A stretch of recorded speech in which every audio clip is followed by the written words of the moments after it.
The following program was provided by an independent producer solely responsible for its content. The opinions expressed do not necessarily represent the views of this station, its staff, board of directors, or underwriters.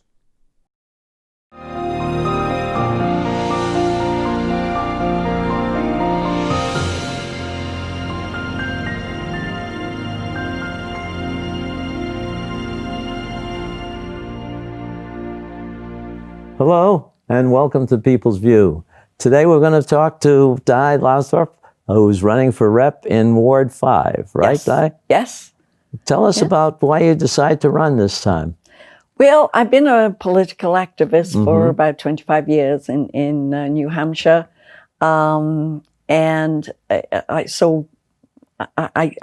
seen how, government, the local government is not run so well under the Democrats. I'm a taxpayer. Right. And to me, the taxes are the most important. And that's what made me think that, I should run and Well, I'm glad you have the spirit to do that because it's a lot of effort on your part. And I know even you are a political activist and helping Steve Negron run for his office in Congress. Yes, I'm his scheduler, so that's a very challenging, very important job, and especially for Steve right now, because last Friday's or Thursday, I believe it was, the UNH poll came out saying that Steve was within 4 points of Custer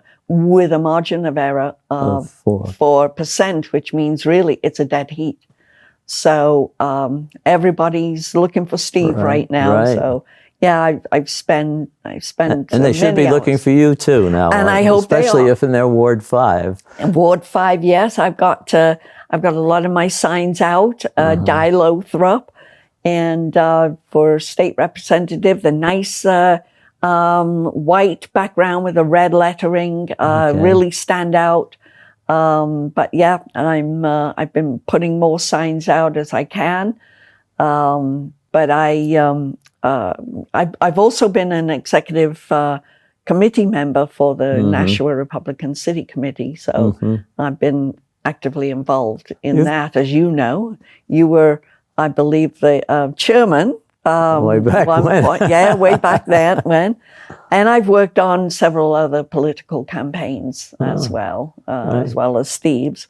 But I understand somewhat how the local government works. Right. And but I want to understand more. I want to separate fact from fiction. Right. You have to be, you're misled by a lot of the stuff you read. Exactly. Or hear. Yes, yeah. And so I like to be able to disseminate truth from fiction. Right, yeah. And I also write for the Boston Broadside, which is a conservative newspaper out of Boston, of course. The only non-liberal newspaper in all of Massachusetts, and I love it. And their readership is all of southern New Hampshire, and I've even had people up in Grafton County of New Hampshire say to me, "Oh, I saw your column in the Boston Broadside," and I've also written a couple of op-eds for. Good. Definitely, you're a very good writer. I'm glad you've put some of those things in there. Yes, That's yeah. In fact, it was a bit of a challenge to get my op-ed in the Union Leader about a month ago. It was about the difference between President Trump and Joe Biden, and they weren't publishing it. And so finally I called them up and I said, are you more interested in your own opinions, or do you want to be fair and balanced? the next day, I got a call saying your op-ed will be in the newspaper. Oh, so I very fought good. for it. Yeah, you did. But Yeah. you've done a couple of those over the years. Yeah. Tell me something, if people haven't guessed it so far, you were not born around here. You were No, born I in wasn't. England. And you came over here? Yeah, I'm originally from Liverpool, England. Right. And I came over in 50 years ago. Oh. 50 years ago. And when I go back, I'm still told, listen to her American accent. People, can still recognize that, I'm not from around here. But I was brought up in a conservative household. Uh-huh. My dad was solid conservative over in the UK. Uh-huh. And I remember one year my mum voted for the Labour Party, which is similar to the Democrat Party here. And when she told my dad had a few choice words, to say. They loved each other. They were wonderful. Mum and dad, I love them very much.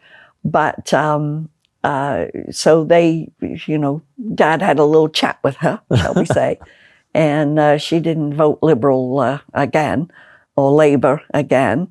But so immigration, of course, is a big issue for me as well, because I came over as an immigrant. I had to wait 2 years back in 50 years ago. And I finally got, a job. I had to make sure there was a job there for me. I was a nanny out in California. Oh, really? And that was interesting. Yeah. 4 children, all under 8.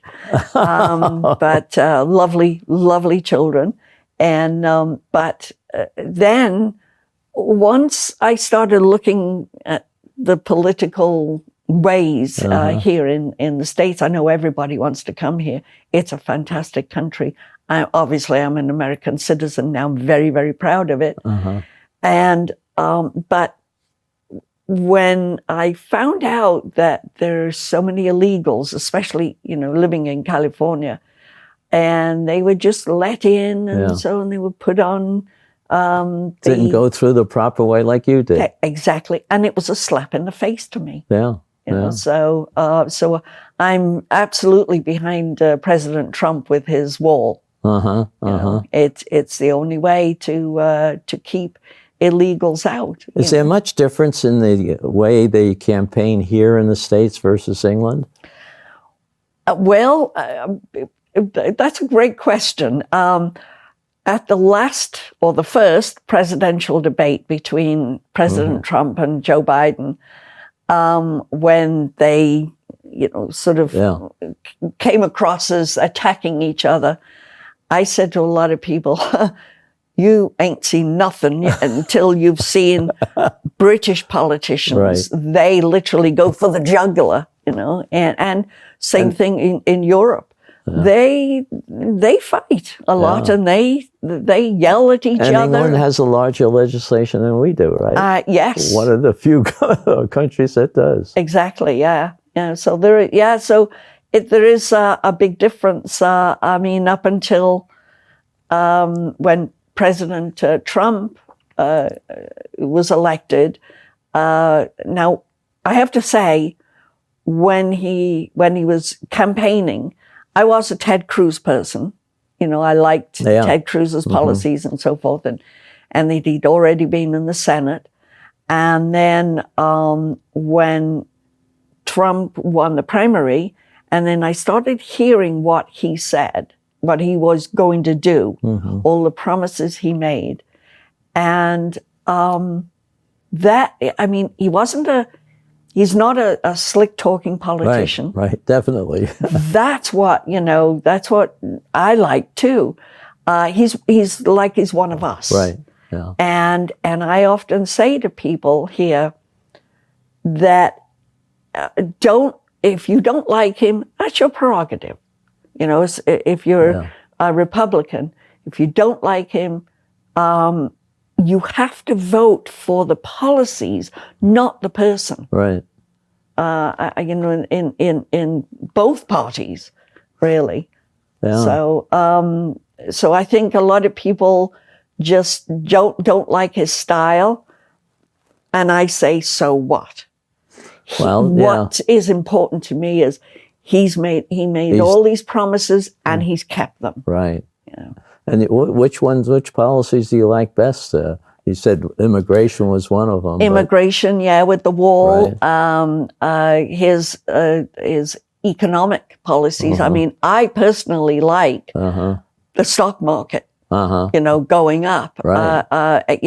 And then people will say, well, I don't have stock in the stock market, so it doesn't mean anything to me.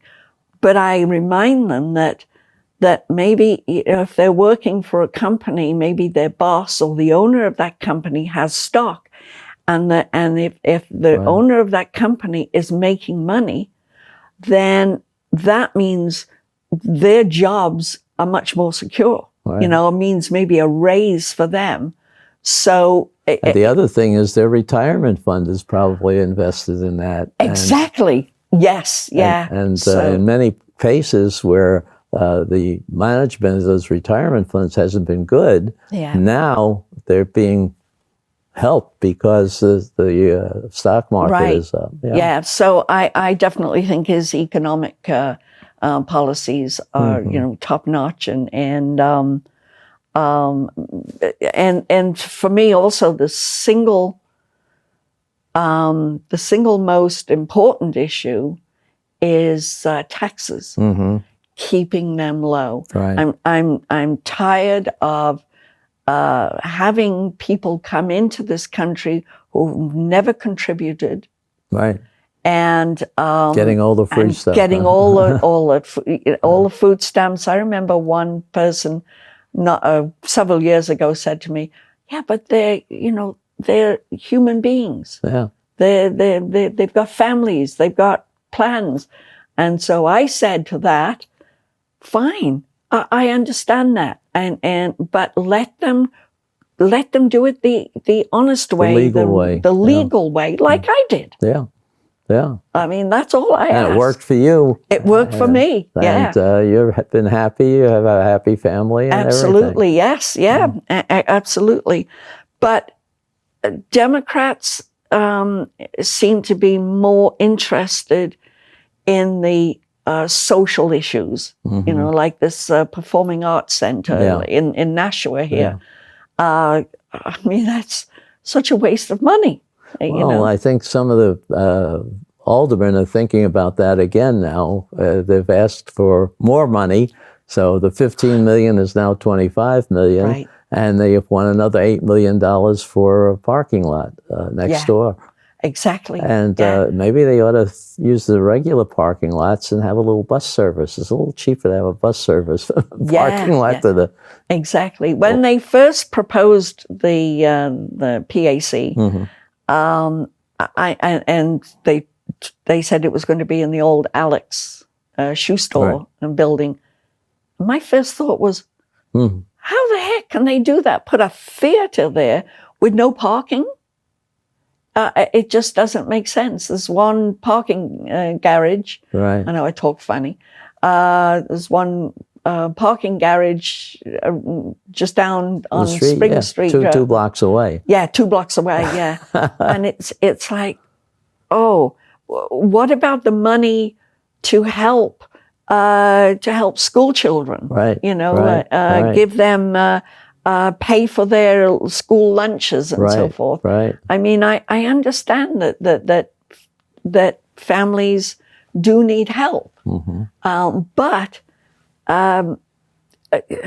as a taxpayer myself, I think it's important to think of us too, and especially senior citizens. Yeah, I know I don't look it, but I'm in the senior citizen stage, and so that's so sweet of you. Thank you, but yeah, I mean, we need help too, and it's. I think, how are all those free services that Mayor Donchis and the Board of Aldermen all these services they're proposing, how are they going to pay for it? Oh, that's right, know. the taxpayer. Right. Yeah. And it's uncontrolled sometimes too. Yes, absolutely. So I mean, what the legislature was trying to do with that family leave program was making it effectively income tax, because Exactly. the fee that was charged depended on your income, number one, and number two was actually controlled by a bureaucrat, not the legislation. Yeah. The legislation just allowed them, the person who was running that department, to change the fee as he needed it. Well, that's sort of like saying you're producing a... Where's the control in that? Yeah.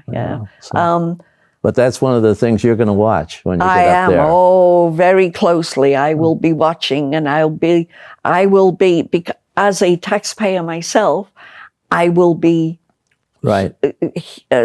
strictly supporting the rest of the taxpayers.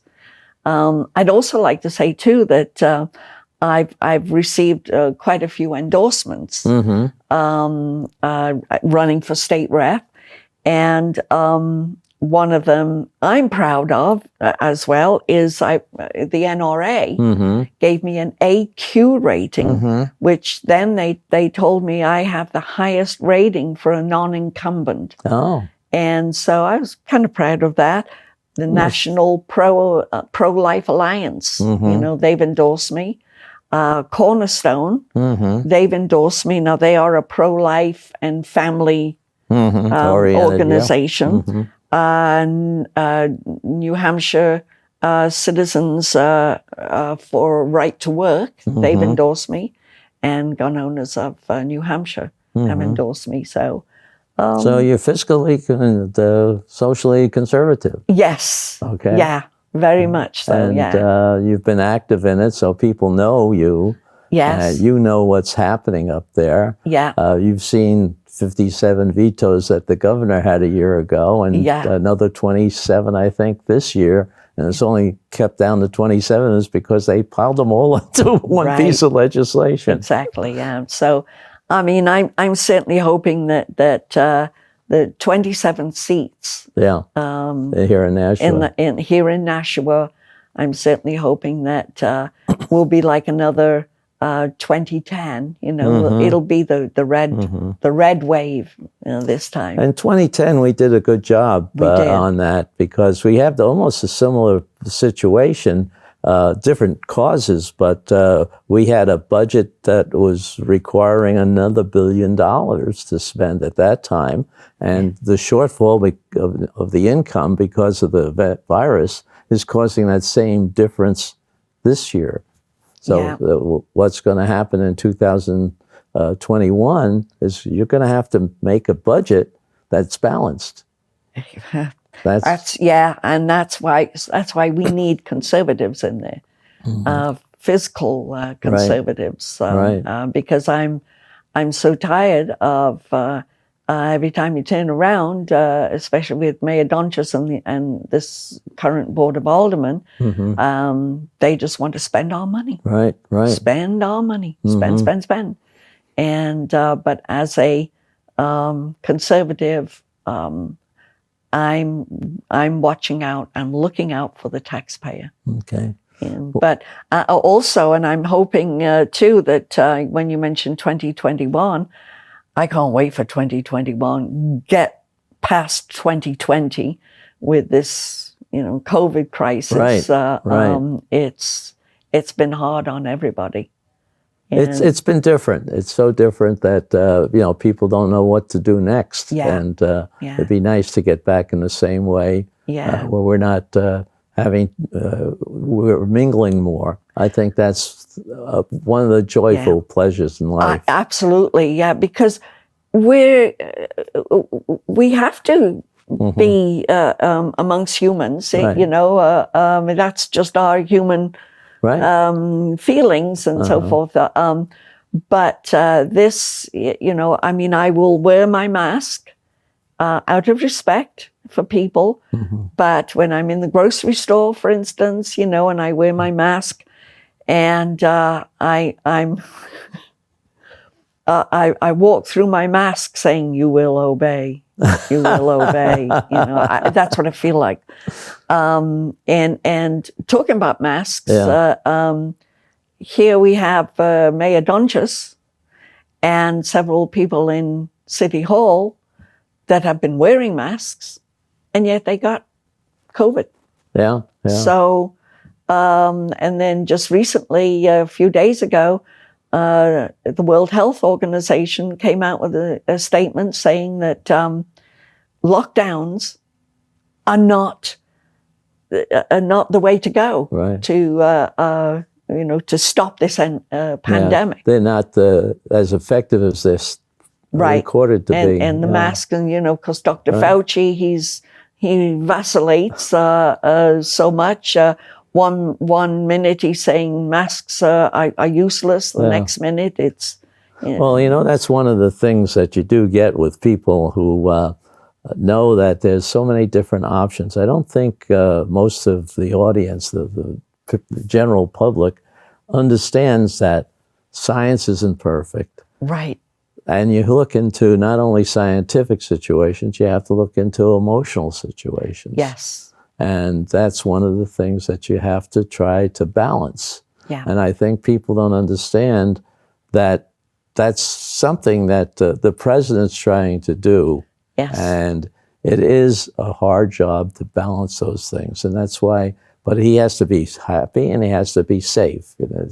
Yes. Make you happy. And I think that's one of the reasons he gets the big crowds, because he's talking at their level and he's trying to make them happy. Yeah, because we face risk. Since humans existed, we face risk every single day of our lives.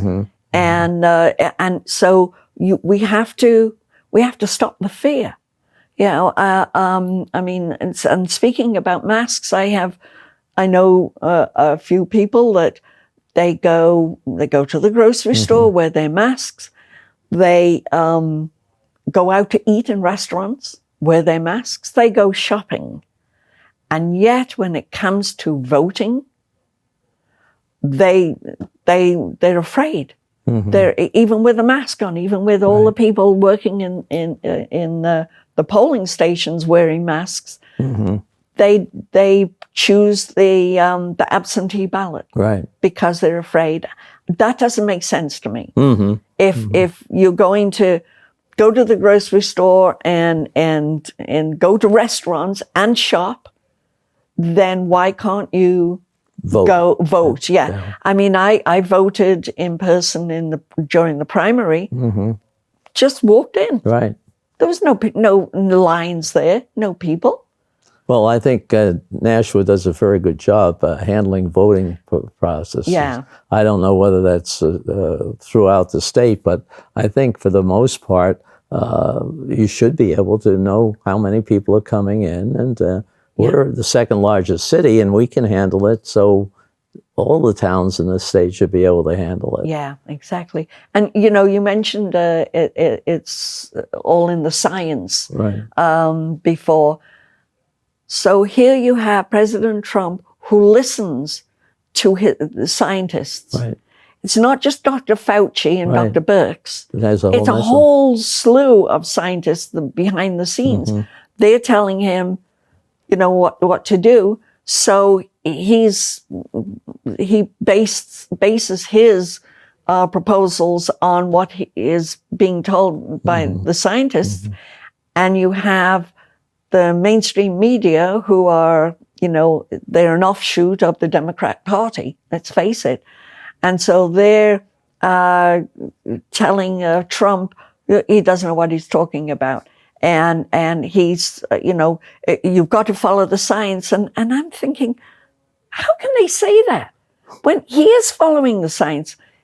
People don't understand it. How can they even say, we're not going to trust Pfizer or some of these big companies. Right. They're the scientists that are making the decisions there. Yeah. And supposedly the FDA has their scientists, and they're reviewing the data. They can Exactly. be a little slow. I think that's where Trump doesn't put up with that. Right. You don't have to be slow to be accurate. Exactly, yeah. And, and then the CDC president the other day, when he literally said, masks don't work. So he's a scientist. So it's emotional. It's what unfortunately Democrats, a lot of them are wonderful people and normal people like you and I. They just think differently than us.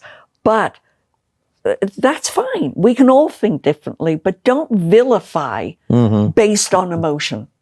You still have to believe that everybody thinks differently, and but they hate Trump so much. It's so unfortunately. Well, to a certain extent, we have that problem in the legislature now, where they don't like Sununu, and I think they're voting against him because, and they say they're voting against Trump, but I think you have to make hard decisions. You have to listen to both sides, and sometimes you have to do something that you might prefer not to, but it's the best option that's available. Yes, and you got to think of the result.